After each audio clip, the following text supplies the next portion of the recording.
할렐루야. 주일 예배 오신 여러분들을 주의 이름으로 축복합니다.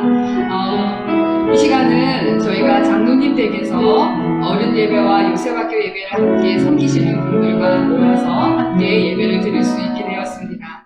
자, 먼저 말씀 함께 나누시고 예배 함께 해보도록 하겠습니다. 사도행전 1장 4절에서 5절 말씀입니다. 다 같이 한번 읽어보겠습니다. 시작. 사도와 같이 모이사 저희에게 분부하여 가라사대 예루살렘을 떠나지 말고 내게 들은 바 아버지의 약속하신 것을 기다리라. 요한은 물로 세례를 베풀었으나 너희는 몇 날이 못되어 성령으로 세례를 받으리라 하셨느니라. 아멘. 저희가 이제 부활절을 보내고 이제 20여일쯤 되었습니다. 예수님께서 부활하시고 난 다음에 40일간 500여 사람들과 제자들에게 부활하신 몸을 보여주시고 하나님의 말씀을 가르치셨습니다. 제자들에게 40일 동안 그동안 예언과 십자가의 복음과 부활과 재림에 대해서 말씀을 가르치시고 승천하시면서 제자들에게 한 가지를 부탁하셨습니다. 그것은 뭐냐면 예루살렘을 떠나지 말고 약속한 성령을 기다리라고 말씀하시는 겁니다. 제자들에게 성령이 이미 내주하지 않았을까요? 그렇지 않습니다. 제자들이 성령이 아니면 예수님을 따를 수도 없었고 제자가 되라고 콜링하셨을 때 모든 것을 버려두고 그분의 제자가 되지 못했을 겁니다. 그리고 베드로도 주는 그리스도시요 하나님의 아들이라고 고백했을 때 너의 고백이 혈육에서 나오는 것이 아니라 하나님의 영으로 말미암아 고백되는 거라고 말씀하셨고 제자들이 예수님이 보내신 마을과 성으로 들어가서 예수의 이름으로 귀신을 내어쫓고 병도 고쳤습니다. 그들에게는 이미 성령님이 내주하셔서 역사하고 계셨습니다. 그럼에도 불구하고 예수님께서 예루살렘을 떠나지 말고 성령을 기다리라고 하신 그 성령은 무엇일까요? 바로 그 다음 말씀을 보면 우리가 알 수 있습니다. 그 뒷장에 보면 너희가 오직 권능을 받으면 너희가 사마리아와 유대와 예루살렘과 땅끝까지 이르러 내 증인이 될 거라고 말씀하시는데 그 권능, 그것은 바로 두나미스, 영어로 다이나마이트의 원어, 거기서 나온 말입니다. 아주 강력하고 파워풀하고 힘있는 성령을 말씀하시는 거죠. 예수님이 제자들에게 기다리라고 한 그 성령님은 바로 그 모든 상황을 돌파하고 폭발적인 힘과 권능을 가진 새로운 기름 부으심을 말씀하시는 거였습니다. 그 새로운 기름 부으심에 성령이 임하지 않으면 제자들이 증인된 삶을 살 수 없기 때문입니다. 그들은 예수님이 가르치시는 대로 모여서 천여 기도에 힘썼고 날마다 기도할 때 그들에게 드디어 성령이 임했고 그들의 삶은 진정으로 변했습니다. 저는 지난 설교 말씀을 듣고 다시 사도행전 말씀을 묵상하면서 지금 우리도 부활절 이후 20여일을 지나고 있으면서 하나님의 말씀을 새롭게 우리 안에 배워야 하는 시기라는 마음을 받았습니다. 그리고 주님이 우리에게 말씀하고 계신다고 생각합니다. 너희들에게 그냥 교회를 다니고 내가 기독교라고 말하고 예배드리는 그런 성령이 아니라 더 강력하고 더 파워풀하고 지금의 이 어려운 시기를 돌파할 수 있는 강력한 성령의 새 기름 부음을 너희들에게 임하기를 원한다라고 우리에게 말씀하고 계신다고 생각합니다. 이 시간 우리가 그 성령님을 사모하면서 사도행전은 다시 말해 기도행전입니다. 기도 외에는 이런 이유가 없습니다. 우리에게 말씀하고 있습니다. 우리가 오직 기도로 하나님이 이 어려운 시기를 돌파하고 예배할 수 있는 그 강력한 성령의 기름 부음, 새 기름 부음을 우리 교회 가운데 가정마다 허락해달라고 이 시간 간절히 원하는 마음으로 이 시간 찬양하며 예배하기를 원합니다. 선한 능력이 우리에게 부어지길, 그 선한 힘이 우리에게 새롭게 입혀지길 간절히 원하는 마음으로 찬양 함께 하시겠습니다. 그 선하심에 고요히 감사하여 그 놀라운 평화를 누리며 나 그대들과 함께 걸어가네 나 그대들과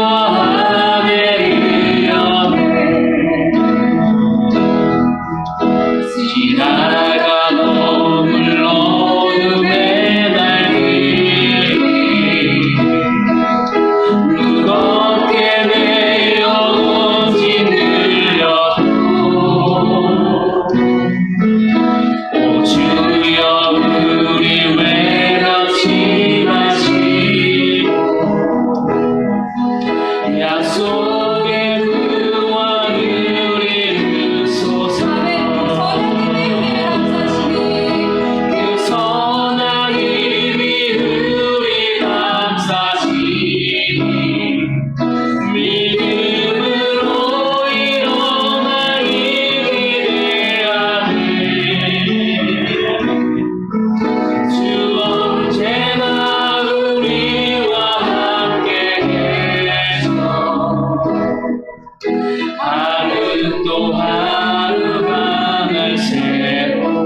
주께서 밝히신 작은 촛불이 어둠을 내치고 타오르네. 그 빛에 우리 하나하나 되어 온누리에 비추게 하소서. 아멘. 그 선한 이름이 우리를 감싸시니 이름으로 일어날 기대합니다. 이름으로 일어날 힘이 되하네. 주 언제나 우리와 함께 계셔 하루 또 하루가 날 새로워. 이 고요함이 길이 번져갈 때 이 고요함이 길이 번져갈 때 저 가슴 벅찬 노래들이네. 다시 하나가 되길 이끄소서. 당신의 빛이 빛나느니라. 그 선한 힘이 우리를 감싸시니 이름으로 일어날 힘이 되하네.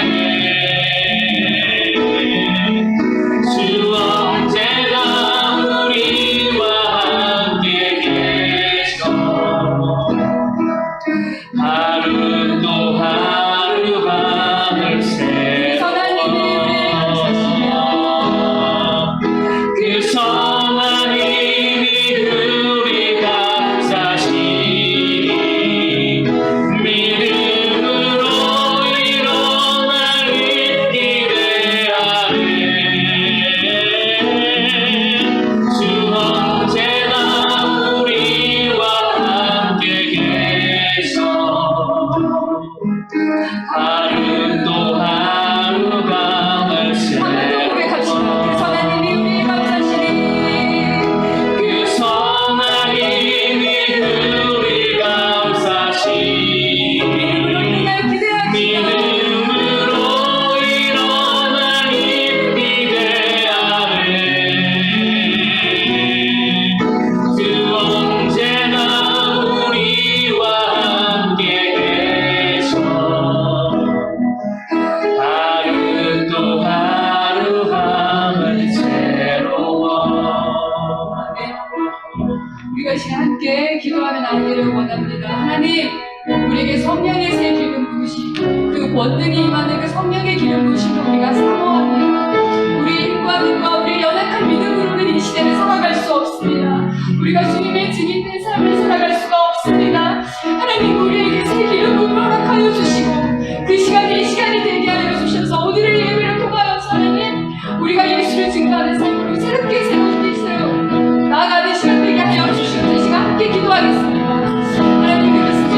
우리가 주님을 기대합니다. 우리가 이 시간 하나님의 누구시니 그 성령님을 고대합니다. 하나님, 우리의 힘이 아니라 우리 능력으로 살아가는 것이 아니라 성령의 능력으로 성령의 그 충만하심으로 말미암아 우리가 할 수 없는 것을 하며 우리가 하나님 이길 수 없는 상황을 돌파할 수 있는 그 예배적인 불보다 우리가 우리 일어날 수 있도록 주만을 부어주시옵소서.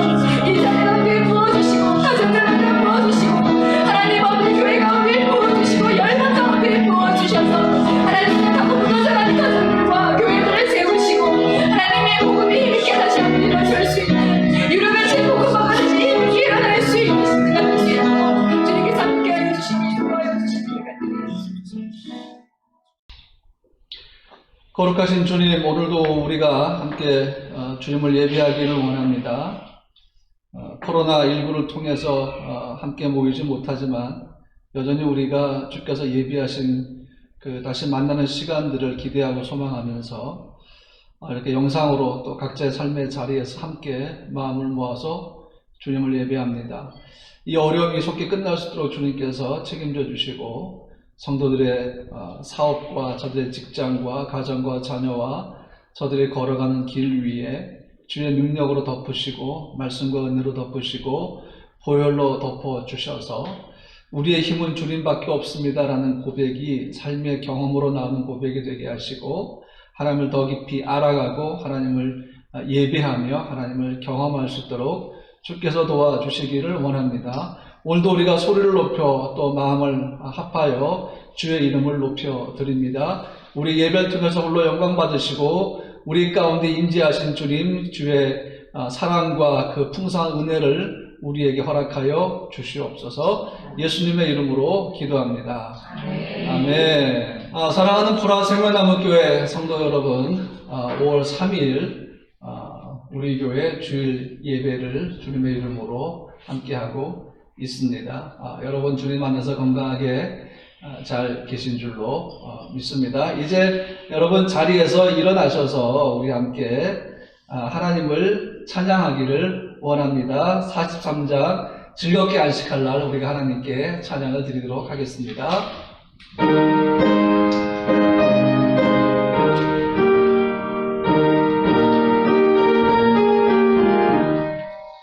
즐겁게 안식할 날 반갑고 좋은 날 내 마음을 편케하니 즐겁고 기쁜 날 이날에 전함함이 다 보좌 앞에서 참되신 삼위일체 다 찬송 부르네 이날의 하늘에서 새 양식 내리네 성회로 모이라고 종소리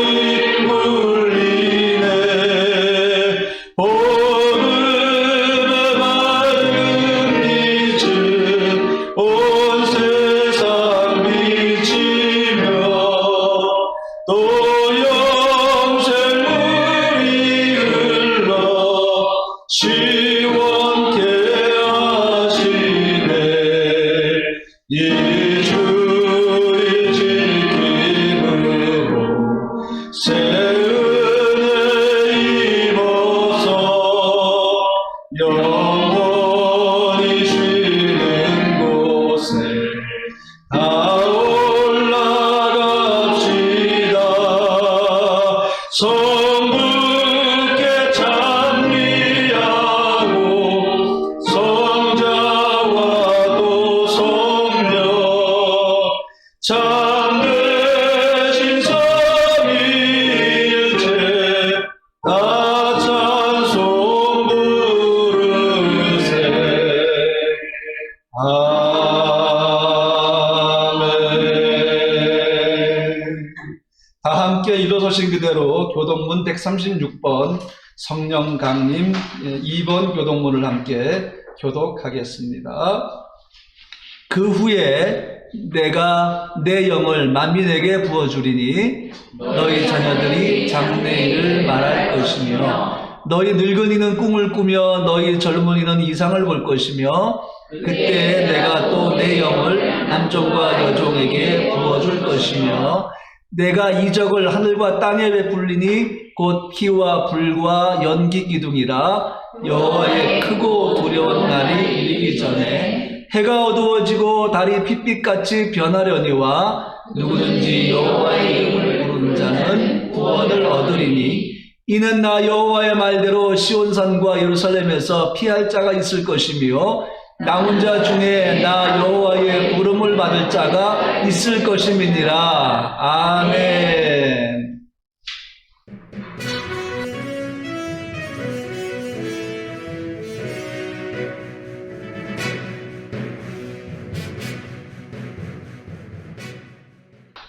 네, 공동체 소식을 여러분에게 말씀드리도록 하겠습니다. 프라 생명나무 교회 온라인 영상 주일 예배 함께하는 모든 분들을 부활이요 생명이신 우리 주 예수 그리스도의 이름으로 환영합니다.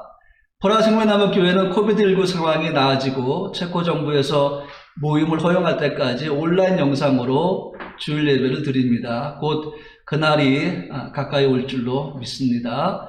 우리 교회에서 예배당을 위해서 함께 기도하시기 바랍니다. 하나님께서 우리 교회를 위해 예비하신 좋은 예배당을 속히 찾을 수 있도록 함께 기도해 주셨으면 감사하겠습니다.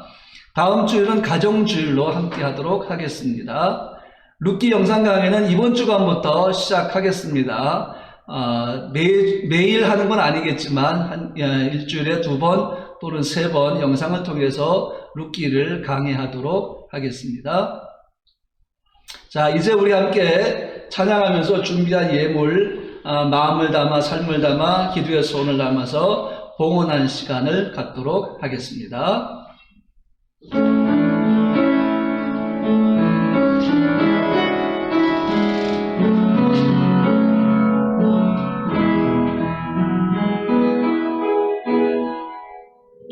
주 발 앞에 무릎 꿇고 그 사랑에 맡기네.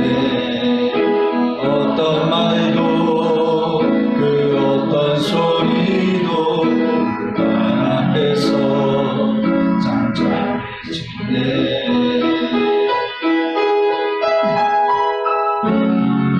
주 나의 사랑 그 발 앞에 앉아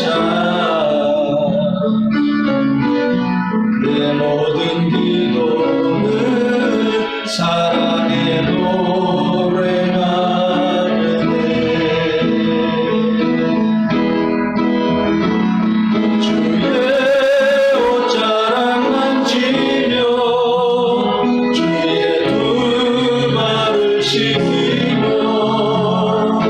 주님 그 발에 입 맞추며 나의 왕관을 놓으리. 주의 옷자락 만지며 주의 두 발을 씻기며 주님 그 발에 입 맞추며 나의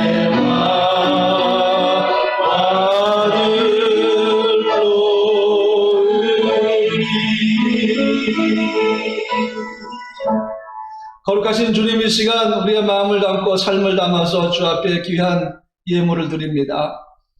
주님을 사랑하는 마음으로 인색함 없이 주 앞에 드리는 기쁨으로 주 앞에 드리는 주의 귀한 백성들을 주께서 축복하여 주시되 주의 거룩한 보좌로부터 아름다운 것들로 신령한 것들로 풍성하게 채워주셔서 주님의 공급을 통한 부요함을 우리 사랑하는 성도들이 누리게 하여 주시옵소서. 하나님, 어려운 시기입니다. 경제적으로도 많이 어렵고 또 삶의 자리도 불분명한 시기를 지나고 있지만 그러나 저희가 사망의 음침한 골짜기를 다닐지라도 해를 두려워하지 않을 것은 주께서 우리와 함께 하심을 고백합니다. 하나님, 우리가 주님의 능력을 힘입어서 이 어려운 시기를 잘 견딜 수 있게 도와주시옵시고 성도의 가정에 필요한 모든 것들 아주 세밀한 부분까지 주의 것으로 공급하여 주시기를 원합니다. 주의 공급을 통하여 감사가 넘치게 하시고 주의 공급을 통하여 주의 능력을 경험하게 도와주시옵시고 주의 공급을 통하여 저들의 삶의 자리가 주의 복을 받으며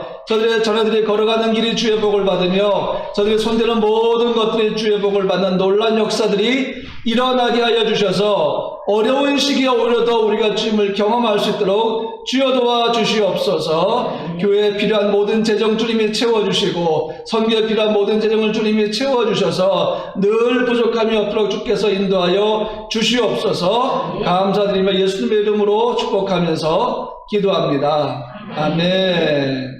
이 시간 다 함께 자리에 일어나셔서 함께 여호와를 경외하는 마음으로 성경 말씀을 함께 읽도록 하겠습니다. 오늘 본문 말씀은 사도행전 14장 1절로 7절 말씀인데 같이 읽도록 하겠습니다. 이에 이고니온에서 두 사도가 함께 유대인의 회당에 들어가 말하니 유대와 헬라의 허다한 무리가 믿더라. 그러나 순종치 아니하는 유대인들이 이방인들의 마음을 선동하여 형제들에게 악감을 품게 하거늘 두 사도가 오래 있어 주를 힘입어 담대히 말하니 주께서 저희 손으로 표적과 기사를 행하게 하여 주사 자기 은혜의 말씀을 증거하시니 그 성내 무리가 나뉘어 유대인을 쫓는 자도 있고 두 사도를 쫓는 자도 있는지라. 이방인과 유대인과 그 관원들이 두 사도를 능욕하며 돌로 치려고 달려드니 저희가 알고 도망하여 루가오니아의 두 성 루스드라와 더베와 및 그 근방으로 가서 거기서 복음을 전하니라. 아멘. 오늘의 하나님 말씀의 제목은 주를 힘입어, 그리고 우리가 주를 힘입는 능력이 무엇인지에 대해서 함께 우리가 묵상을 하도록 하겠습니다. 사도행전 13장을 보면 바울과 바나바가 안디옥 교회에서 선교사로 파송을 받고 실루기아로 내려가서 배를 타고 구브로로 갑니다. 이 구브로는 지금의 사이프러스 섬이죠. 살라미 항구에 도착을 해서 그 구브로 섬을 가로질러서 바보라는 지역으로 가죠. 이게 원래 원 제목은 이름은 파포스입니다. 파포스. 우리말로 하면 바보가 되는 거죠. 거기에서 박수 엘루마와 파워 인카운터를 해서 예수 이름으로 승리를 하죠. 그리고 그 총독의 명예에 의해서 그 구브로 섬, 지금의 사이프러스는 복음이 증거됐고 또 그곳에 있는 사람들이 예수를 믿는 역사가 일어났습니다. 그리고 나서 이 바울과 바나바와 또 바나바의 생질인 마가 요한은 다시 터키 쪽으로 가게 되죠. 안탈리아라는 곳으로 들어갑니다. 그런데 사실은 이 구브로 섬의 사역이 너무 힘들었는지 마가 요한은 여기서 떨어져 나가게 되죠. 그리고 이제 바울과 바나바는 이오니온이라는 곳으로 가는데요. 비시디아 안족을 거쳐서 이오니온으로 들어가죠. 거기서 박해를 받고 밑에 있는 루스드라로 가서 복음을 증거하는데요. 저와 함께 실제적으로 우리가 지도를 보면서 함께 설명을 듣도록 하겠습니다. 여기가 체코, 지금 저희가 있는 곳이 프라하죠. 여기서 우리가 남쪽으로 내려가서 터키로 한번 가보겠습니다. 자, 보시면 키프로스라고 보이죠? 이 키프로스가 사도행전에 나오는 그 구브로 섬입니다. 그리고 여기 파포스라고 보이죠? 여기가 성경에 나오는 바보라는 곳이죠. 우리말로 바보라고 하는 곳입니다. 바울과 바나바가 수리아 안디옥 교회에서 선교사로 안수를 받고 파송이 되죠. 그 수리아 안디옥이 바로 여기 안타키아라는 곳입니다. 여기서 안수받고 첫 선교지가 이 키프로스 섬이죠. 그 당시에는 이제 성경은 구브로 섬이라고 하는데 여기를 먼저 온 이유 중에 하나는 바나바 고향이 바로 이곳입니다. 여기서 살라미가 여기쯤이에요. 여기로 들어와서 파포스 바보라는 곳에 가서 그 박수 무당 엘루마와 파워 인카운터를 하고 승리를 하죠. 그리고 이 키프로스 구브로 섬이 복음화가 되었습니다. 그리고 난 다음에 이제 배를 타고 이 안탈리아라는 곳으로 가죠. 여기서 그 바나바의 생질이었던 마가 요한이 사역이 너무 힘드니까 이제 떨어져 나갑니다. 그리고 바울과 바나바가 이제 북쪽으로 이렇게 올라가요. 북쪽으로 올라가면 여기 얄바츠라고 있죠. 여기가 바로 비시디아 안디옥입니다. 그리고 비시디아 안디옥에서 바울과 바나바가 어디로 가죠? 오늘 우리가 읽은 이 사도행전 14장 본문인 이고니온으로 갑니다. 이고니온은 산악지대인데요. 바로 여기 현재 코니아라고 불리는 곳입니다. 그냥 영어대로 읽으면 코냐라는 곳이죠. 여기가 성경 요한계시록 2장에 나오는 소아시 7교회인데 하나인 서머나 교회가 있던 곳입니다. 그리고 이 이즈미르에서 북쪽으로 이렇게 좀 올라가면 여기 베르가마가 보이죠. 여기가 바로 버가모입니다. 로마인들은요, 높은 산에다가 도시를 세우고 신전을 세웠죠. 그것을 아크로폴리스라고 하죠. 그래서 이 베르가마, 버가모에 가면 이 높은 산 위에 페르가몬 고대 도시가 있습니다. 여기가 아크로폴리스죠. 여기 이렇게 좀 줌인해서 보여드리면 하드리아누스 황제 신전도 여기 있었고요. 그 다음에 이쪽이 이제 그 전쟁의 신 아데미 여신의 신전이 있었던 곳이고, 그 다음에 여기가 제우스 신전이 있었던 곳입니다. 굉장히 거대한 신전이에요. 지금은 없죠. 왜냐하면 이 신전 전체가 다 독일의 그 측량 기사에 의해서 베를린으로 옮겼습니다. 그래서 베를린에서 이 페르가몬 그 제우스 신전과 아데미 신전을 옮겨가면서 만든 박물관이 페르가몬 박물관입니다. 여러분 베를린의 박물관 섬에 가시면 페르가몬 박물관이 있는데 한번 가보시기 바랍니다. 저는 이곳 베를린 갈 때마다 이 페르가몬 박물관을 계속 갑니다. 왜냐하면 이 제우스 신전에 대해서 좀 연구하고 있는 게 있기 때문이죠. 그런데 이곳을 이렇게 좀 아웃하면 여기가 산 위에 있는 아크로폴리스죠. 그런데 이 아크로폴리스의 왼쪽으로 내려보면 여기에 아스클레피온 오브 페르가몬이라고 되어 있죠. 여기가 바로 치료의 신인 아스클레피오스를 신으로 섬기는 신전이면서 병원이 있던 아스클레피온입니다. 자, 이렇게 보이시죠? 이쪽이 입구입니다. 여기서 초진을 해서 못 고칠 병자, 죽을 병 걸린 병자는 다 돌려보냈죠. 고칠 수 있는 병자만 받았어요. 그래서 여기 좀 오면 여기 하얀 대리석에 뱀이 이렇게 모양이 있는 대리석 기둥이 있는데 거기에 이렇게 써 있었다고 합니다. 죽음은 이곳에 들어올 수 없다. 그래서 실제로 여기서 이 병원 역할을 했으니까 죽은 병자가 없다고 합니다. 당연히 그렇겠죠. 초진할 때 못 고칠 병자는 다 돌려보냈으니까. 그리고 이렇게 보면 여기 원형장도 보이고요. 여기서 이제 그 히포크라테스도 의사로서 여기서 일을 했었죠. 자, 여기가 바로 그 초대교회 시절에 복음이 전할 때 가장 강력하게 막았던 뱀신 그 아스클레피오스 섬기는 신전이 있던 곳입니다. 지금 이렇게 뭐 열주들만 좀 남아있고 원형장 남아있고요. 이렇게 되어 있습니다. 이것도 나중에 기회가 되면 자세하게 설명을 드리도록 하겠습니다. 네, 여러분들이 지도를 보신 것처럼 옛 터키, 그러니까 마이너 아시아죠. 그 소아시아 지역에 복음이 증거되는 것은 바울의 3차 전도 여행을 통해서입니다.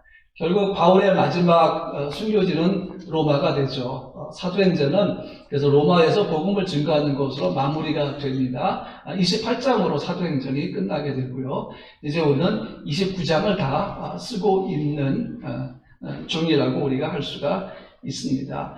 근데 그 BCD 안독을 거쳐서 이고니온에서 예수를 힘입어 말씀을 담대히 증거하는데 놀랍게도 표적과 기사가 일어나게 됩니다. 그리고 수많은 사람들이 예수님께로 돌아온 역사들이 일어나죠.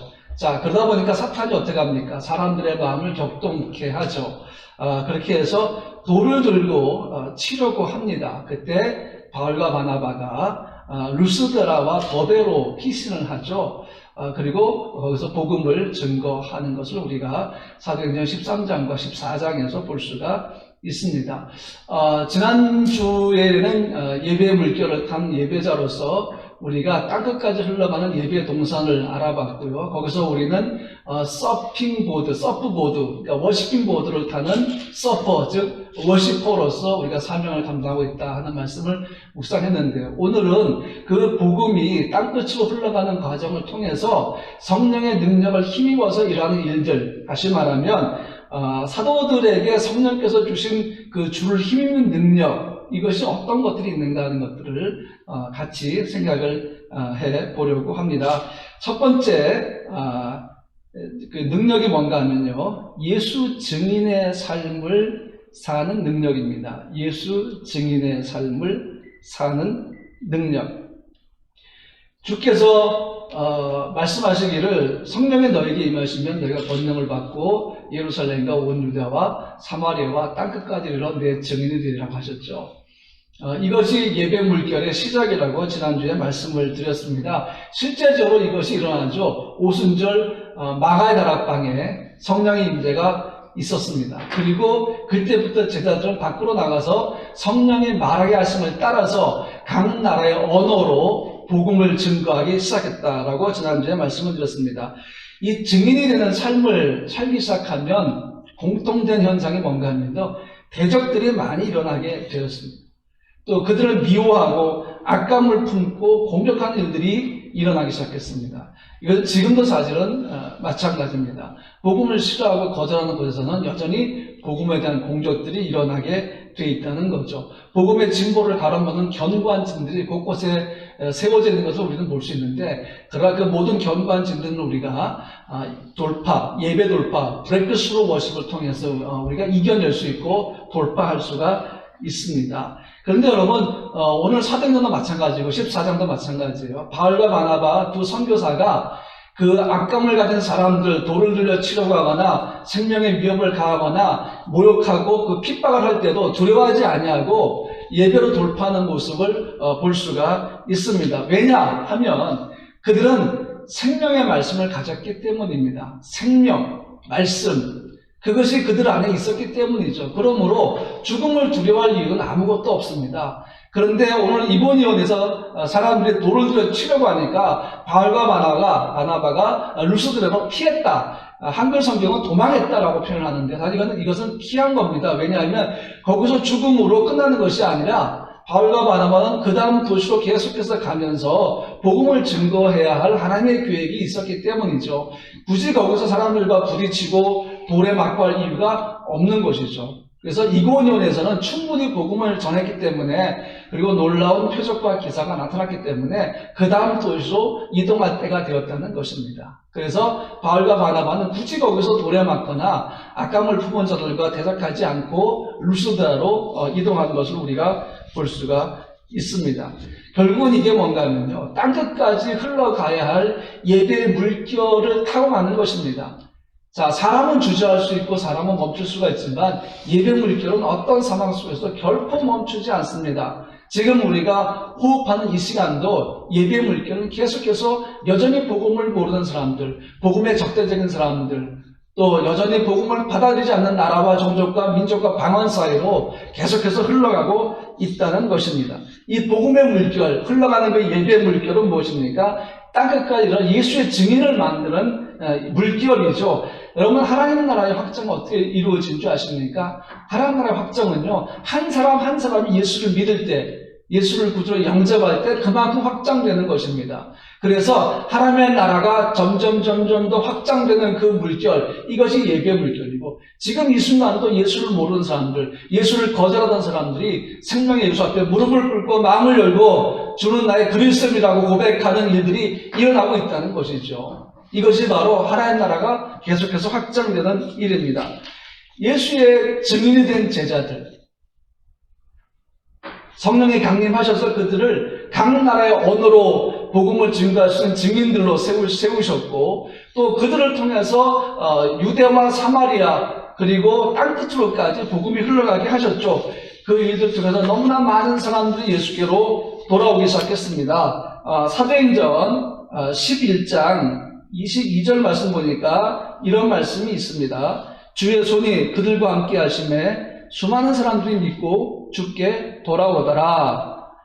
자, 이것이 뭘 얘기합니까? 복음이 파도가 된 것이죠. 이 파도는 누구도 막을 수 없는 파도라는 것입니다. 복음이 파도가 되고 물결이 되어서 각 나라와 지역과 종족을 덮어가기 시작했습니다. 그러다 보니까 너무나 많은 사람들이 계속해서 생명의 복음을 받아들이고 예수를 구주로 영접하는 역사들이 굉장히 많이 일어나기 시작했다 하는 것입니다. 복음이 파도가 되고 강력한 불이 되어서 땅끝으로 밀려가기 시작하는 모습을 우리는 사도행전에서 볼 수가 있다는 것입니다. 그 다음에 성령을 통해서 제자들, 예수의 증인들이 갖게 되는 두 번째 능력이 뭔가 하면 바로 말씀의 능력이라는 것입니다. 오늘 본문을 보면요, 바울과 바나바가 유대인의 회당에 들어가서 말씀을 전했을 때 유대와 헬라의 많은 사람들이 예수를 믿었다고 말씀하고 있죠. 이 제자들은 유대인의 통치단체이며 유대 최고의 법정, 그리고 법적, 그리고 종교적인 사항들을 논의하는 공회가 있는데 사내들인 공회입니다. 여기에서 말씀을 전했습니다. 지난주에 제가 말씀드렸죠. 모든 상황들이 그리스도의 말씀을 증거하는 상황으로 변화되었다는 것을요. 사내들인 공회는 대제사장이 최고 의장입니다. 그리고 제사장들, 서기관들, 장로들로 구성이 되어 있었죠. 그런데 여러분, 베드로, 요한, 스데반, 사도 바울이 이 사내들인 공회에 섰었습니다. 왜 섰는가 하면 신문을 받기 위해 선 것이죠. 그런데 신문을 받는 그 현장에 오히려 하나님의 말씀을 사내들인 공회에 증거할 수는 너무나 좋은 복음 증거의 기회가 되었다는 것입니다. 이것은 뭘 얘기합니까? 예수의 증인된 주자들, 성령으로 충만한, 그리고 땅끝까지 복음을 들고 가야 할 사명을 가진 이 제자들은 어떤 상황 속에서도 굴하지 않았다는 것입니다. 협박에 불복하지 않았다는 것입니다. 그들의 무릎을 예수 그리스도 앞이 아니라면 결코 꿇을 수 없다는 결단이 그들 속에 있었기 때문입니다.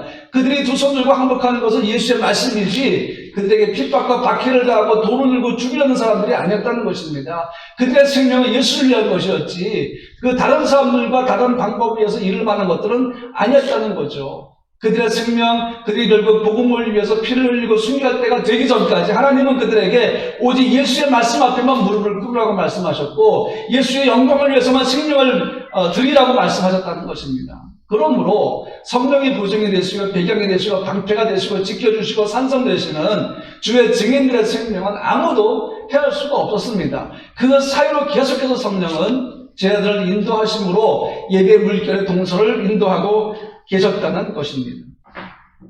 예수의 부활과 생명, 예수의 말씀과 주되심을 선포할 때 그 말씀을 통해서 역사하는 성령의 능력이라는 것은 장소와 시간과 그 모든 걸 가리지 않습니다. 증인들이 선 바로 그 자리에서 예수의 말씀이 선포될 때에 성령의 놀라운 능력들이 나타나기 시작했다 하는 것입니다. 그리고 세 번째 성령을 통해서 가진 능력이 뭔가 하면요, 표적과 기사의 능력입니다. 성령께서 제자를 통해서 표적과 기사를 일으키셨죠. 사람이 일으키는 것이 아닙니다. 병자를 고쳤죠. 죽은 자를 살렸죠. 마음이 상한 자를 치유하였죠. 가난하고 궁핍한 자들의 필요를 공급했습니다. 사도 바울의 앞치마나 손수건을 병자에게 얹어도 병이 나았다고 성경은 말씀하고 있고요. 예루살렘 부근에 많은 사람들도 모여서 병이 낫기도 하고 더러운 귀신에게 괴로움을 받던 사람들에게서 귀신이 예수 이름으로 쫓겨나는 일들이 일어났죠. 너무나 많은 예수의 생명의 말씀의 능력, 이 표적과 기사들 일어났다는 것입니다. 여러분, 표적과 기사가 기적과 좀 다른 점이 뭔가 하면요, 표적과 기사는 분명한 메시지가 있는 능력이 나타나는 것입니다. 그 표적과 기사가 누구의 이름으로 났습니까? 예수 이름으로 일어난 것이죠. 그래서 복음이 흘러나갈 때 이렇게 성령의 능력을 통해서 많은 표적과 기사가 지금도 나타나고 있습니다. 그 다음에 제자들이 가졌던 또 하나의 능력이 뭔가 하면요, 죽음도 두려워하지 않는 믿음의 능력입니다. 이고니온에서 예수의 말씀을 증거하고 많은 사람들이 그리스도인이 되니까 악감을 품은 사람들이 생겼습니다. 그들은 돌을 들어서 바울과 바나바를 치려고 했고, 이 두 사람은 인근 루스드라로 피합니다. 그리고 계속 복음을 증거하죠. 복음을 증거하는 길은 항상 위험이 도사리고 있습니다. 죽음의 유혹과 박해와 핍박, 계속해서 복음의 길을 방해했죠. 그리고 복음의 진보에 걸림돌이 되려고 몸부림을 쳤습니다. 여러분, 이 복음의 진보의 대적들이 얼마나 요란하게 사람들의 마음을 격동시키고 얼마나 시끄럽게 만드는지 아십니까? 그들은 그 복음을 집중하는 사람들의 그 관점을 다른 것으로 돌리려고 굉장히 많이 시도를 했습니다. 그러나 예수의 능력 앞에서 예수의 생명을 가진 복음은 결코 그들에 의해서 낙막이 되거나 변질되거나 그 걸음을 멈추지는 않았다는 것입니다. 사도행전을 보면 우리가 한 가지 패턴을 좀 볼 수가 있는데요. 그 패턴이 뭔가 하면, 복음을 증거하면 박해와 핍박이 생겼고, 그러면 또 다른 도시로 이동했고, 또 거기서 복음을 증거했고, 그 다음에 또 거기에 박해와 핍박이 있었고, 또 다른 도시로 갔고, 이것이 초대교회 시절에 복음을 증거하는 패턴이었습니다. 이게 뭘 얘기하나요? 여러분, 결코 복음 증거는 멈추지 않았습니다. 멈출 수가 없습니다. 생명의 흐름이 멈추지 않는 한 멈출 수가 없는 거죠. 주님께서 세상의 열방을 향해서 그의 복음을 증거하기를 포기하지 않는 한은, 그분이 멈추시지 않는 한, 그분의 복음을 두고 걸어가는 우리도 결코 멈출 수가 없다는 것입니다. 그런데 이 제자들은요, 죽음에 대한 두려움보다 더 큰 사명감을 가지고 있었습니다. 그래서 복음의 증인이 되기로 결정을 했고 그들은 끝까지 그 증인의 삶을 산 것입니다. 사랑하는 성도 여러분, 죽음도 두려워하지 않는 믿음은 우리는 살면서 절대로 안 죽을 거라는 마음이 절대 아니에요. 주께서 우리를 지켜주시니까 우리가 복음을 전한 삶을 살아갈 때에 우리가 생명을 잃는 일은 없을 거야. 우리가 이때가 살아갈 때에 우리가 생명의 복음을 들고 있으니까 우리는 어떤 일로도 죽지 않을 거라는 그런 믿음이 아닙니다, 여러분. 우리가 복음을 가지고 그 생명을 가지고 살아가면서 증인의 삶을 살아갈 때에 죽음도 두려워하지 않다는 의미는요, 우리는 결코 순교하지 않을 거라는 믿음도 아닙니다. 사실 여러분, 순교라는 것이 굉장히 두렵기도 하죠. 그리고 나는 과연 순교할 수 있을까라는 생각도 하죠. 근데 여러분, 순교는 특별한 하나님의 기회, 주어지는 기회입니다. 특별히 하나님께 주시는 아주 놀라운 선물이기도 합니다. 모든 사람이 다 순교하지는 않겠죠. 그래서 내가 사는 동안에는 내가 증인의 삶을 살면 나에게는 순교하는 그런 시간은 없을까라는 거, 그게 여러분 복음을 들고 죽음을 두려워하지 않는 믿음이 아니라는 것입니다. 오히려 생명의 복음을 가진 우리가 죽음을 두려워하지 않는다는 것은 뭘 얘기하는가 하면요, 오히려 우리가 죽음을 생각하는 마음을 얘기해요. 이 죽음이 뭔가 하면 그리스도를 위한 죽음입니다. 지난주에 말씀드렸죠. 예수를 위해서는 죽어도 좋다. 예수 때문이라면 나는 죽어도 좋다라는 것이죠. 이 마음이 왜 중요합니까? 이것은 죽음을 생각하는 마음입니다. 어떻게 생각합니까? 나는 죽어도 좋다. 누구를 위해서? 예수를 위해서. 예수 그리스도를 위해서 나는 죽어도 좋다라는 마음. 그것이 바로 우리가 가진 복음의 증인으로서의 죽음을 대하는 마음이라는 것이죠. 그러니까 죽음이 공포로 다가오는 것이 아니죠. 우리는 죽음을 이긴 예수의 생명을 갖고 있는 사람들이기 때문에 오케이, 예수를 위해서라면 나는 죽어도 좋아 라는 것이죠. 이것이 우리가 죽음을 두려워하지 않는 마음이라는 것입니다. 여러분, 우리가 그리스도의 삶을 살면서 한 가지 우리가 느끼는 게 뭔가 하면요, 우리의 마음과 생각과 삶의 방향이 점점 십자가로 향하고 있다는 것입니다. 내 마음과 내 생각과 모든 게 십자가에 집중되고 있음을 느낄 때가 있어요. 이때마다 너무 큰 은혜가 몰려오는 거죠. 너무 큰 감동이 몰려오는 거죠. 갈보리 산 위에 십자가 졌으니 우리가 그 찬양을 부를 때, 저는 그 찬양 부를 때 제일 마음에 드는 가사가 뭔가 하면요, 멸시함을 받은 주의 십자가에 나의 마음이 끌리더랍니다.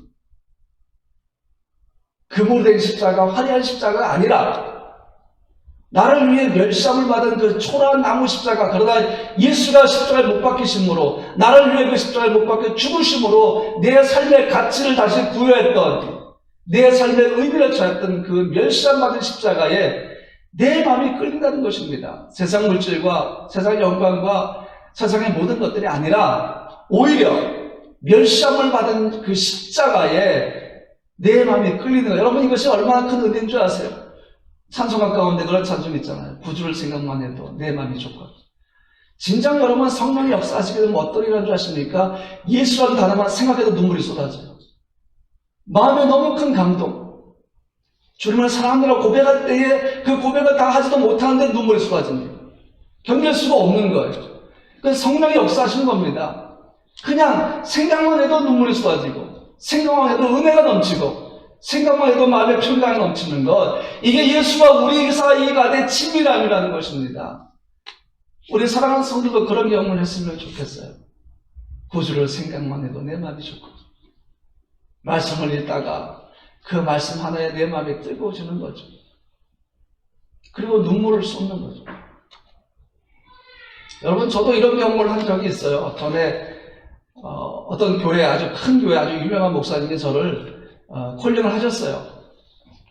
청년부를 담당하는 그 부목사로 저를 콜링했는데, 저는 그때 문화작을 하고 있을 때였습니다. 그래서 한 달 시간을 요청했고, 집에서 이제 차를 몰고 기도원으로 이제 가려고 짐을 실었는데, 저는 아무 생각 없이 그냥 제 운전석 옆좌석에 수건을 놨습니다. 제가 수건을 거기 놓을 아무 이유가 없습니다. 생각도 없었어요. 근데 저도 모르는 사이에 보니까 거기 수건이 있더라고요. 그래서 그냥 아무 생각 없이 운전을 하면서 제가 찬송을 불렀습니다. 그 찬송을 부르다가 갑자기 제 마음이 뜨거워지는데요. 그 찬송에 나 주를 멀리 떠났다 이제 옵니다. 그 찬송이었어요. 물론 저는 그때도 목사였으니까 제가 주를 떠났다 올 이유가 없지 않습니까? 여전히 주님 안에 있으니까 떠날 거리도 없죠. 떠날 이유도 없죠. 근데 성령이 제게 그 찬송을 주신 이유가 뭔가 하면 그 다음 가사 때문이었어요.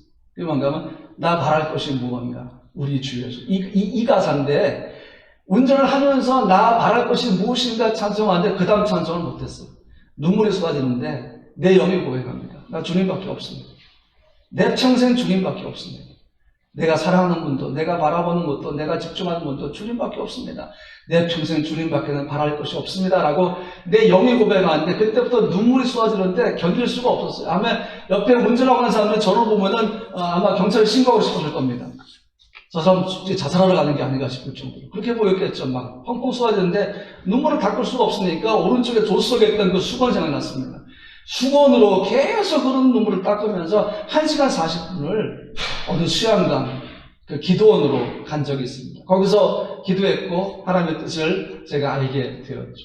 그때부터 예수를 생각만 하면 눈물이 나요. 집회 요청을 운전하고 가졌습니까? 근데 거기에 집회 장소 도착했어요. 근데 내리질 못하겠어요. 왜? 너무 눈물이 흐르니까. 주님을 생각만 해도 눈물이 흐르고 그날 말씀 전할까 생각하면 눈물이 흐르고 전화가 옵니다. 목사님 지금 시간 다 됐는데 어디입니까? 혹시 뭐 도로가 막힌 거 아닙니까? 나는 이미 와 있는데 이미 그 앞에 주차하고 있는데 내리질 못하는 거예요. 왜냐하면 너무 많은 눈물이 쏟아지니까. 예수와의 친밀함이 이런 거예요, 여러분.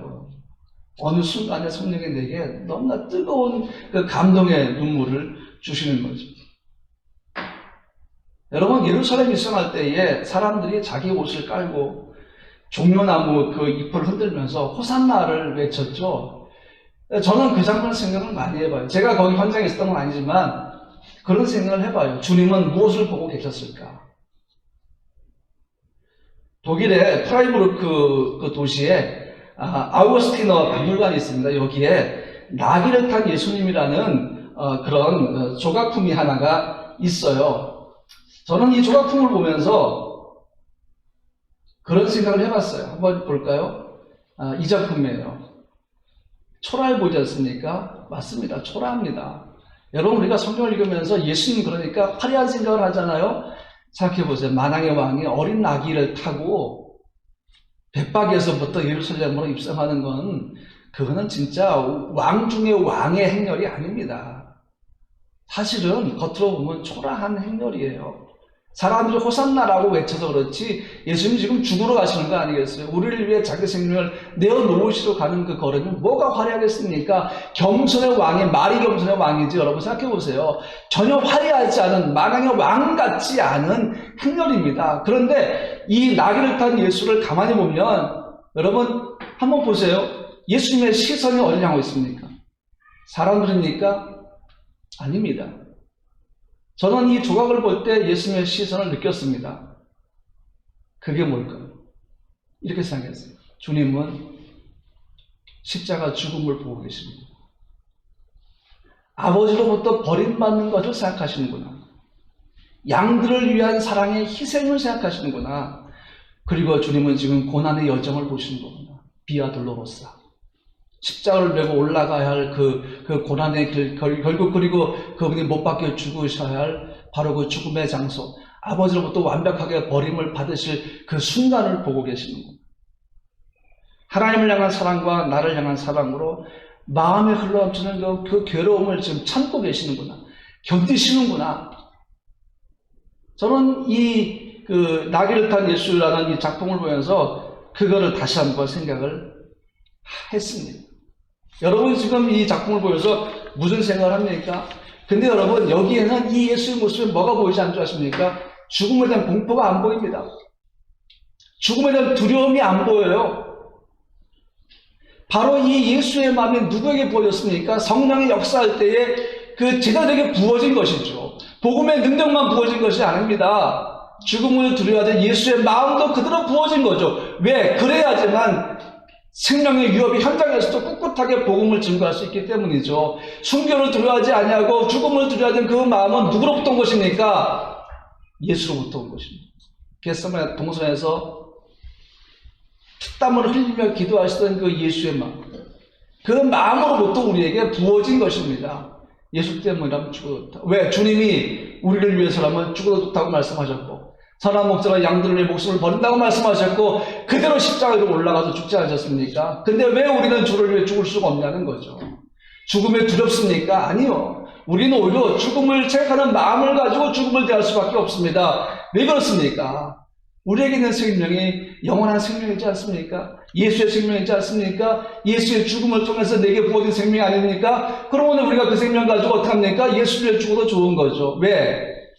그것을 통해서도 나를 향한 주의 사랑에 아주 조금이라도 내가 보답할 수 있다면, 그것이 얼마나 우리에게 큰 은혜가 되겠냐, 그것입니다. 죽음을 두려워하지 않는 그 믿음의 그 담대함, 이것이 바로 성령이 우리에게 주시는 또 하나의 능력입니다. 그 다음에 또 하나의 능력이 뭔가 하면요,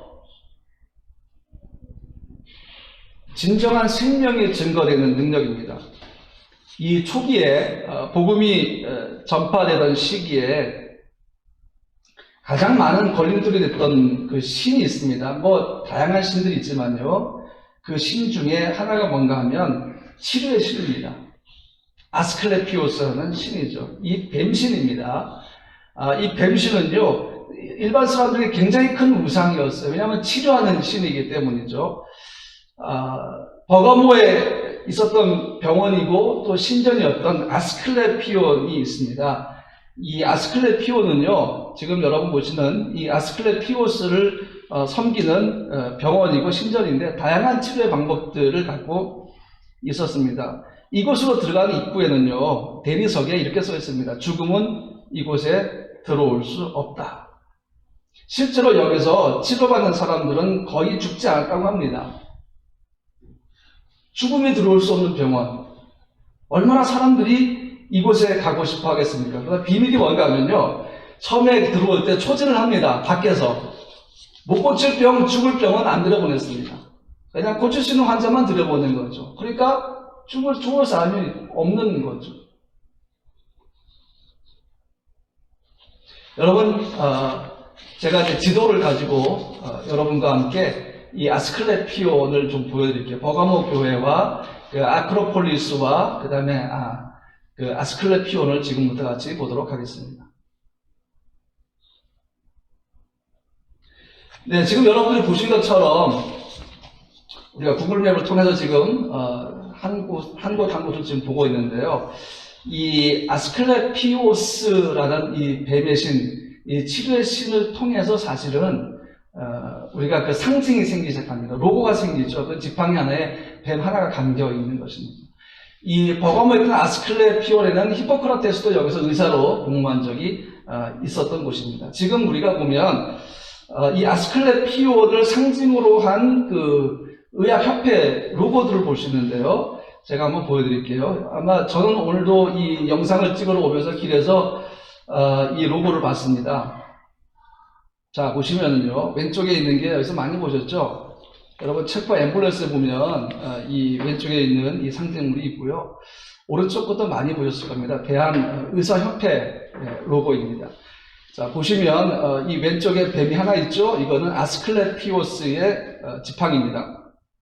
치료의 신이죠. 오른쪽에 뱀 두 마리 감고 있는 건 이건 헤르메스를 의미합니다. 그리스 로마 신화에 나오는 그 헤르메스를 의미하는 것이죠. 보통 사람들은 이 뱀 하나가 있는 걸 가지고요, 모세 지팡이에 달린 목뱀이라고 얘기하는데 아닙니다. 그건 아니고요. 그리스 로마 신화에서 갖고 온 이 로고가 바로 그 의학협회에서 쓰고 있는 겁니다. 그리고 여러분 이제 또 한 가지 보실 게 WHO 여러분 뭔지 아시죠? 요즘 한참 코로나19 때문에 막 계속해서 그 어느 대통령하고 지금 계속 이제 이렇게 설전을 주고받는 단체죠. WHO의 상징이 바로 이 아스클레피오스의 지팡입니다. 그리고 제가 오른쪽에 보면 여기에 한국에 있는 그 협회들, 의학협회들의 로고들을 구 로고와 신 로고를 제가 여기다 해놨는데요.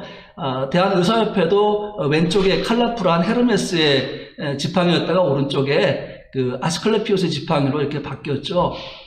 그 다음에 여러분 밑에 보시면 아시겠지만 이렇게 아스클레피오스 뱀 하나가 지팡이 있는 그 로고로 바꾼 것을 우리가 볼 수가 있습니다.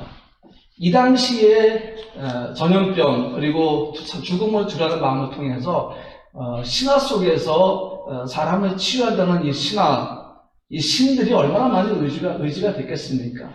그러다 보니까 생명의 신은 예수의 능력을 증거하는 곳에 이 아스클레피오스의 신앙이 굉장히 많은 장벽의 역할을 했다는 것입니다. 그리고 여러분에게 또 한 가지 보여줄 것이 있습니다. 그거는 프랑스에 있는 그 현장인데요. 그 14세기에 유럽에 흑사병이 굉장히 많이 돌았었죠. 그렇죠? 흑사병이 많이 돌았을 때에 얼마나 많은 사람들이 죽어갔는지 모릅니다. 그런데 이 세나봉트라는 마을이 있어요. 지금부터 여러분과 함께 제가 그 세나봉트가 어떤 곳인지를 지도를 통해서 함께 보여드리겠습니다. 지금부터 함께 보시겠습니다. 14세기에 유럽을 흑사병이 휩쓸고 있을 때 프랑스도 역시 예외는 아니었죠. 14세기에 그 흑사병이 돌던 그 시대에 무속신앙이 지금도 남아있는 곳이 있습니다. 한번 좀 가볼까요? 이제 프라하에서 저희가 시작을 합니다. 서쪽으로 가면 프랑스가 나오죠. 여기에 파리가 있습니다. 조금 더 가까이 다가가 보도록 하겠습니다. 이 파리 북쪽으로 올라가면 보베라는 곳이 있고요. 그 다음에 이쪽에 삐까르디 주거든요. 이 보베에서 다시 서북 쪽으로 올라가면 여기에 막세용 보베지라고 있습니다. 여기에서 저희 가족이 6개월 동안 생활을 했었고요. 보시면 요 건물들이 보이죠. 여기가 예수님의 마을이라는 공동체입니다. 저희가 이게 한 5,000평 되는데 이 건물을 관리하면서 공동체를 저희가 인도했었습니다. 이 막세용 보베지라는 곳에서 계속해서 영볼 해협 쪽으로 가다 보면요, 세나봉트라는 그 도시가 나옵니다. 굉장히 작은 옛날 도시거든요. 여기가 르뜨에뽀라고 해서 해안가입니다. 여기 세나봉트라고 보이시죠? 바로 이 마을입니다. 이 마을을 따라서 이렇게 도로로 가다 보면 그 14세기에 흑사병이 돌 때에 사람들이 가졌던 무속신앙을 볼 수가 있는 곳이 있어요. 제가 여러분에게 말씀드린 대로 그 27그루의 자작나무 앞에서 흑사병이 멈췄다 해서 사람들이 이렇게 옷에 나무에다가 병들었을 때 입은 옷을 걸어놓고 신발을 걸어놓으면 그 병이 낫는다는 무속신앙을 가진 곳입니다. 길 옆에 이렇게 무속신앙. 저는 이것을 보고 굉장히 놀랐었거든요. 몽골에서도 이런 걸 많이 봤지만 설마 유럽, 그것도 프랑스에 이런 무속신앙의 그 흔적이 남아있으리라고 생각을 사실 못했었죠. 그 치료의 신이라는 생클라우드와 함께 나무를 섬기는 그 무속신앙입니다. 그래서 이렇게 도로를 따라가다 보면 볼 수가 있는데요. 네, 여기 보시면 이렇게 옆에 나무에 그 옷들이 걸려 있죠. 그러니까 병들었을 때 입었던 옷이나 신발들을 이렇게 나무에 걸어 놓으면 자기 병이 나무로 옮겨간다고 믿는 거죠. 그때 그 흑사병을 막았던 27그루의 자작나무는 다 베어져 없어졌습니다. 그리고 지금 그냥 나무 여러 그루의 숲인데요. 여기가 생클라우드 성자의 그 작은 성당입니다. 이 생클라우드와 이 나무들이 병으로부터 보호해준다는 그런 무속신앙의 현장입니다. 신이 아닌 걸 신으로 믿고 또 능력이 없는 헛된 것을 능력이 있다고 믿는 것, 이것이 사람의 연약함이겠죠. 저희가 프랑스 살 때 제가 여기 여러 번 갔었거든요. 가서 그 시장과 만나서 인터뷰도 해보고 그 마을 이야기 들었는데 지금도 그들은 병이 걸렸을 때 입고 있던 옷이나 그 다음에 양말이나 신발들을 그 나무에다 묶어 놓습니다. 그러면은 자기는 병이 그 나무에게로 옮겨간다. 그래서 치유받는다는 믿음을 지금도 갖고 있다고 이야기를 하더라고요. 이것이 뭔가요? 죽음을 두려워하는 마음이죠. 공포에 대한 거죠. 전염병에 대한 두려움이죠. 지금 코로나19도 마찬가지지 않습니까? 그것은 두려움의 대상이 되고 있는 거죠. 그런데 여러분, 사람들이 어려움이 닥치면 무엇인가를 의지하려고 합니다. 사실 이것은 하나님이 창조할 때부터 우리의 마음에 심어두신 하나님에 대한 갈망입니다. 그 대상이 하나님을 모르니까 사람들이 거짓 신들을 섬기지 않겠어요? 하나님이 갈망의 대상인데 사람들은 다른 것에서부터 그 갈망을 채우려고 시도하지 않습니까? 귀신의 힘도 있고요, 사람의 힘도 있고, 나무의 힘도 있고, 우상의 힘도 있죠. 힘이 될 수 없는 것들을 힘이라고 믿는 것은 이거는 헛된 믿음입니다. 근데 여러분, 오늘 본문 보니까 바울과 바나바가 예수 이름을 힘입어 담대하게 복음을 증거하는 모습을 우리가 볼 수가 있습니다. 그 담대함이 뭐예요? 죽음도 두려워하지 않는 믿음이라는 거죠. 여러분, 이 사진 한번 다시 한번 보실래요? 그 세나봉투에서 이 유럽 사람들이, 저는 여기 처음 우연히 지나가다 여기 발견하고 너무 놀랐던 게, 유럽에 이런 믿음이 있나? 여러분, 저는 몽골 사람 많이 할 때 몽골에는 이런 무당들이 만들어 놓은 이런 거를 많이 봤습니다. 근데 유럽, 그것도 프랑스, 지성의 나라인 프랑스에 이런 우상이 있었나? 너무 놀랐었죠. 여러분, 전염병 앞에 약하고 약한 것이 사람의 마음입니다. 병으로 죽어가고 병이 창궐하는데 그 앞에서 지식과 그 지성이 무슨 소용이 있겠습니까? 그저 죽지 않으려는 마음, 생명을 구하고 싶은 마음이 간절하니까 그 마음이 어떻게 갑니까? 하나님이 심어주신 하나님 향한 갈망의 마음과 합쳐지니까 하나님을 거절하고 하나님을 모르는 사람들이 뭘 의지하겠어요? 신화를 의지하는 거죠. 사실이 아닌 이야기를 의지하지 않겠습니까? 그리고 또 나무를 의존하고 하늘의 별과 달을 의존하지 않겠습니까? 힘이 될 수 없는 것을 힘으로 믿는 그 헛된 믿음을 지금 유럽에서도 굉장히 많이 볼 수 있다는 것입니다. 그러나 바울과 바나바가 예수 이름을 힘입어서 담대하게 복음을 증거할 수 있던 건 뭡니까? 예수만이 생명이 되시기 때문입니다. 예수만이 생명. 그래서 바울은 고난을 받을 것에 대해서 이미 알고 있었어요. 사도행전 9장 16절 말씀 보니까 아나니아가 다메섹이라는 도상에서 예수를 만나서 눈이 멀었던 그때 사울이죠. 사울에 가서 그가 안수하기 전에 성령이 뭐라 하십니까? 그가 내 이름을 위하여 얼마나 고난을 받아야 할 것을 내가 그에게 보이려 하시니. 이미 바울의 길은 고난이 예고된 길이었습니다. 그럼에도 바울은요, 죽음을 두려워하지 않았어요. 왜 그렇습니까?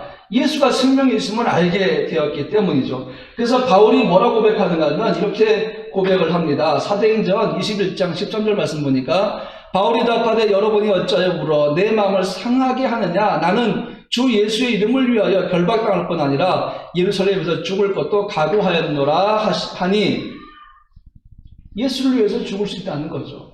바울의 믿음은 이런 믿음이었어요.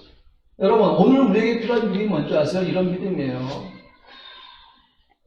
예수 내 생명, 내게 생명 주신 분, 그 예수의 부르심, 그 부르심을 따라가는 우리, 그 부르심에 합당하게 세워진 우리 프라 생명나무 교회. 우리가 두려워할 게 뭐가 있을까요? 세상에 미련이 있나요? 여러분, 세상은 어차피 우리에게 가치 있는 삶을 부여하지 못해요. 왜냐하면 세상은 진정한 소망과 평안이 없기 때문이죠. 우리가 살아가야 할, 우리가 동화되어야 할 땅이 아니라 우리가 예수 이름으로 거하면서 그리스도 예수의 복음을 증거해야 할 땅이 이 세상인 것입니다. 그리고 세상은 죽음도 두려워하지 않는 그리스도인들을 감당할 수 없어요. 세상에 감당할 수 없는 믿음의 사람들이 바로 여러분과 저입니다. 토라 생명나무 교회입니다. 그래서 그런 사람들 중에서 예수의 능력이 나타나는 거죠. 이제 여러분에게 오늘 말씀의 결론을 드리려고 합니다. 사랑하는 성도 여러분, 능력은요, 내게서 나오는 게 아니에요. 능력은 위로부터 주어지는 것입니다. 능력은 내 속이 아니라 내 연약함의 한계에 너머에서 오는 것입니다. 그 예수의 능력이잖아요. 근데 놀랍게도 예수는 그 능력을 가지고 우리 한계 너머가 아니라 우리 속으로 들어오셨어요. 그리고 우리 안에서 그분의 능력 그 자체가 되십니다. 생명 그 자체가 되십니다. 소망 그 자체가 되십니다. 그러므로 예수의 복음으로 살아가는 우리에게 있어서 힘과 능력은 뭐겠어요? 예수입니다. 저 멀리 떨어진 것이 아니라 바로 우리 안에 생명과 능력과 소망과 믿음과 평안과 하나님 나라를 갖고 들어오신 분, 내 안에 좌장되신 예수, 그분으로부터 우리가 뭐가 주어집니까? 능력이 주어지는 거 아니겠어요? 살아갈 힘이 주어지는 거 아니겠습니까?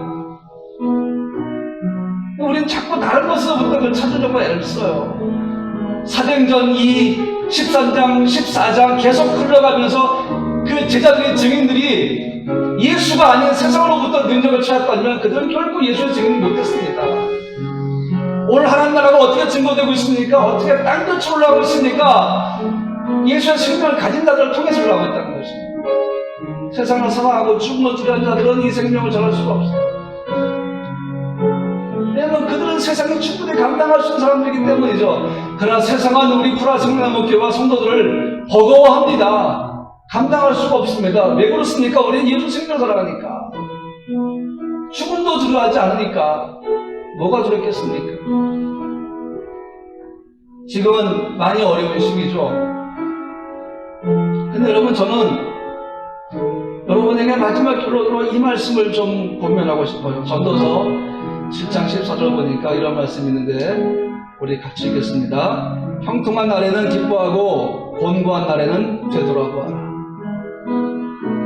뭘 되돌아봅니까? 주님을 기억하라는 거예요. 주님이 내게 주신 것, 주님이 내게 행하신 것, 주님이 나와 함께 하시는 것, 그분이 날 떠나지 않으시는 것, 그분이 내 안에 좌정하셨다는 것, 내 안에 거하시고 계시다는 것, 나의 힘이요 능력이요 반석이요 산성이시오 나의 도울 힘이 되시고 내 하나님 되시는 그분,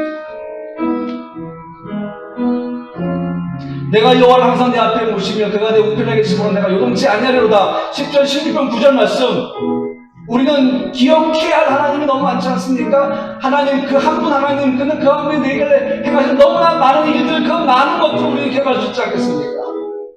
그분이 우리와 함께 하시는데 코로나 바이러스가 두렵겠어요? 경제적인 어려움이 여러분 무릎 꿇게 할 수 있습니까? 여러분의 무릎은 예수 앞에 꿇게 돼 있어요. 그것이 창조의 원리고 그것이 하나님이 여러분의 무릎을 만드신 목적입니다. 하나님을 예배할 때만 무릎을 꿇게 되는 거죠.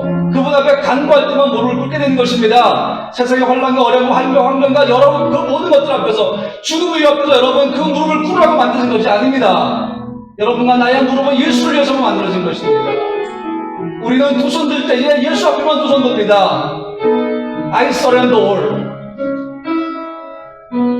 감히 세상은 우리 프라 생명나무교회 성도들의 무릎을 꿇게 할 수가 없고 두 손 들고 항복하게 할 수가 없습니다. 오직 예수만이 그런 자격이 있습니다. 형통한 날에는 기뻐하고 곤고한 날에는 되돌아봐. 여러분, 이제 우리 함께 찬양하면서 이 말씀 기억했으면 좋겠어요. 기억합시다. 하나님 내게 얼마나 많은 걸 행하셨습니까? 지금의 나를 있게 하신 것도 앞으로 나를 있게 하신 것도 하나님이십니다. 내가 영원한 생명의 소망을 가지고 생명길로 걸어갈 수 있게 만드시는 분도 하나님이십니다. 하나님 외에는 없다는 거죠. 뭐가 있겠어요? 여러분, 하나님은 아무것도 없어요. 예수 외에 여러분을 가치 있게 만드는 존재가 누가 있겠습니까? 아무것도 없다니까요. 하나님뿐입니다. 근데 왜 자꾸 다른 거 바라봅니까? 예수밖에 없는 거예요. 오늘 이 설교에 나온 이 능력들, 성령의 능력들이 이 시간 바로 여러분에게 주어지기를 예수 이름으로 축복합니다. 이 능력으로 살아갑시다. 이거 외에는 필요한 게 없잖아.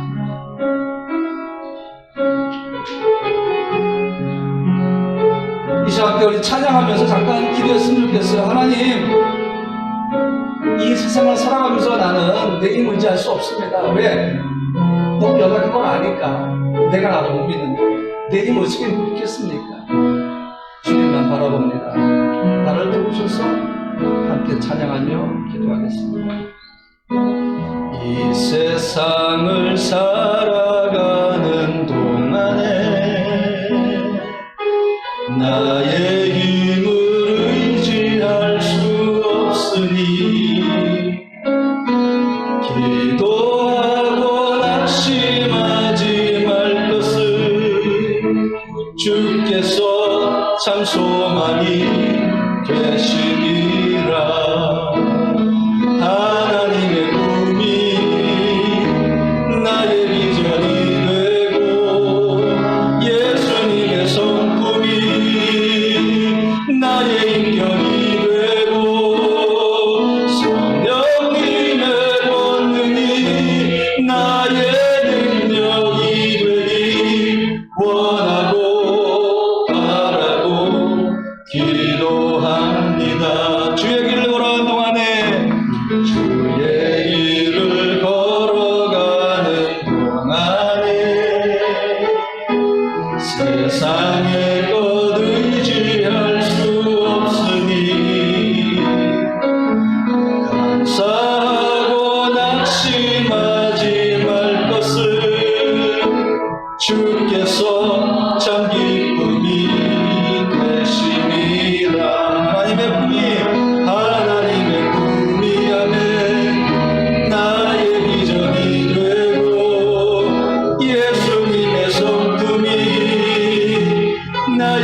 기도합니다.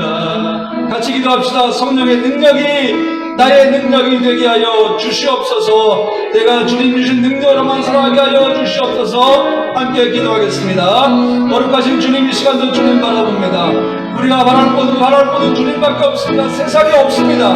우리의 마음을 의지할 곳도 세상에 없습니다. 우리가 예배할 곳도 세상에 없습니다. 이 하나님밖에 없나이다. 우리가 예배할 대상, 우리의 찬양과 영광을 받으실 분은 하나님밖에 없나이다. 하나님, 우리가 누굴 바라보겠습니까? 뭘 얘기하겠습니까? 뭘 의지하겠습니까? 하나님밖에 없지 않습니까? 하나님, 우리 피와 나무 성도들에게 이 어려움의 길을 이겨나갈 힘을 주시옵소서. 능력을 주시옵소서. 믿음의 길을 통하여 주의 복음을 경험하게 하여 주시옵소서. 주가 공급하신 것이 무엇인지, 그리고 그것이 얼마나 영광스러운 것인지, 그것이 얼마나 큰 은혜들을 경험하게 하여 주시옵소서. 아주 믿음이 적은 자라도, 기도도 제대로 할 줄 모르는 아주 약한 믿음의 성도할지라도 그의 입술 전에 한마디라도 고백했을 때 하나님의 고백을 보증하시고 응답하여 주셔서 하나님, 그가 구하는 것보다 큰 것들로 채워주시옵소서. 그가 부르는 것보다 크고 비밀한 것들로 채워주시옵소서. 하나님이 없지 않습니까? 여호와의 이 어려운 시간이 오히려 하나님을 경험하며 성령의 능력을 힘입을 수 있는 귀하고 복된 시간 되게 하시길 원합니다. 여호와의 우리를 함께 하시옵소서. 우리 성도의 힘과 능력이 되시니 감사합니다.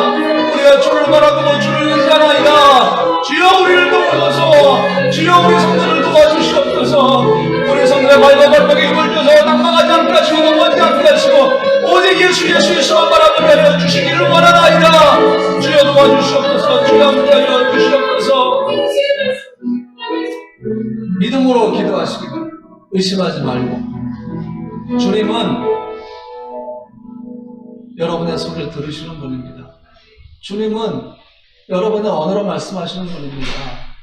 주님은 그의 마음을 여러분에게 이미 주신 분입니다. 주님은 자기 생명도 주신 분입니다. 자기 아들을 아끼지 않고 내어주십니까? 그 하나님이 어찌 너에게 좋은 걸 주시지 않겠냐고 말씀하지 않았나요? 지금은 우리가 그분을 경험할 때는 그분은 스탠바이하고 계세요. 웨이팅이 아니에요. 스탠바이예요. 그분은 이미 준비하시고 주실 준비가 되어 있는 분인데, 여러분, 구하여서 받읍시다. 찾아서 찾읍시다. 문을 두드려서 열리게 만듭시다. 그것이 주님이 원하는 거죠. 기도하겠습니다.